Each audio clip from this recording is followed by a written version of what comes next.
சோழர்களுக்கும் சாணிக்கர்களுக்குமே ஒரு இந்த பெண் கொடுத்து வாங்குற உண்டு. அதனால வந்து சோழர்களுடைய ஆளுமை வந்து பெங்களூர், கோலார் வரைக்கும் பரவி இருந்திருக்கு. கோலாரம்மான்னு ஒரு கோயில் இருக்கு.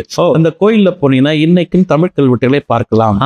ஆமா, அதே மாதிரி பெங்களூர்ல வந்து BL ரைஸ் அப்படிங்கிறவர் 1912ஆம் ஆண்டிலே வந்து ஒரு 12-15 தொகுப்பு நினைக்கிற வால்யூம் வந்து கல்வெட்டுகளை பத்தி தொகுத்திருக்கார். அதுல பெரும்பாலான கல்வெட்டுகள் தமிழ் கல்வெட்டு.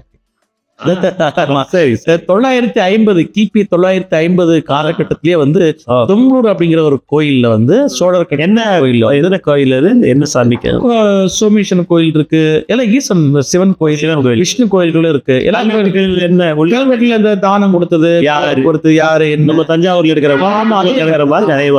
அந்த மாதிரியான கல்வெட்டுகள் என்ன ஊரு அப்படின்னு பெங்களூர் கூட அவங்க என்ன சொல்லியிருக்காங்கன்னா அந்த காலத்துல இப்ப இந்த தொம்லூர் கல்வெட்டு எல்லாம் பார்த்தா வெண்களூர் அப்படிங்கிறத குறிப்பிட்டிருக்காங்க. வெண்களூர் வெண்மைன்னு சொல்றோம் இல்லைங்களா, சரி, அந்த மாதிரி வெண்களூர்னு குறிப்பிட்டிருக்காங்க. அது என்னன்னு நம்ம காரணம் சரியா நமக்கு அது ஆராயணும். ஆனால் கூட வெண்களூர் அப்படிங்கிற ஒரு குறிப்பிட்டு